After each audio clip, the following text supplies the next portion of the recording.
ఒక్క clearing pending bills next చూస్తే 48,616 రూపాయలుంటే అది 29,259 తగ్గించాం.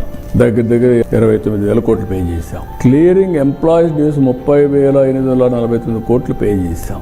గ్రాట్యుటీస్ కానీ, CPS contribution, provident fund, APGLI schemes, medical reimbursement అన్ని కలిపి. థర్డ్ వన్, ఇక్కడ negotiation of loans very difficult. మీరు ఇంకా రికవర్ కాలేదు, మేము ఇప్పుడు ఎట్లా ఇస్తాం? అటు వన్ స్టేజ్ నేను చెప్పాను, మీరు కానీ ఇవ్వకపోతే చాలా ఇదిగా ఉంటుంది, నేను వేరే దగ్గరగానే వెళ్తాం అంటే మీకు డబ్బులు తర్వాత కడతాం అనే పరిస్థితికి వచ్చాం.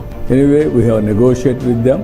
ఒకసారి గవర్నమెంట్ సావరెన్ పవర్స్ అప్పు చేసిన తర్వాత రీపే చేయడం తప్ప వేరే మార్గం లేదు. అందుకని ఎవరు తప్పు చేసినా సావరెన్ పవర్, అది ప్రజలు ఇచ్చిన అధికారాన్ని ఉపయోగించుకొని చేసినటువంటి అప్పులు కానీ తప్పులు కానీ. ఇక్కడికి వచ్చినప్పుడు 370 లోన్స్ రీనెగోషియేట్ చేశాం.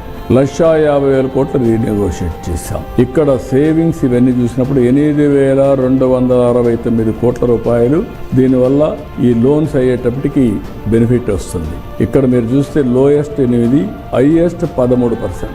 ఇక్కడ ఇంకొక పక్కన వెయిటెడ్ యావరేజ్ 9.9. దీన్ని 13 నుంచి 10.3 తీసుకొచ్చాం.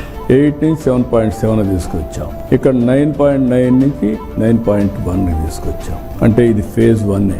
ఇంకా చేయాల్సిన అవసరం ఉంది.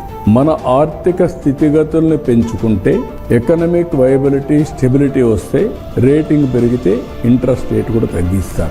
మ్యాక్సిమం దానికి ప్లాన్ చేస్తున్నాం. ఎవ్రీ ఇయర్ 1,100 కోట్లు యాన్యువల్ సేవింగ్స్ వచ్చింది. ఓవరాల్ సేవింగ్స్ 8,269 కోట్ల రూపాయలు ఓవరాల్ సేవింగ్స్ వచ్చాయి.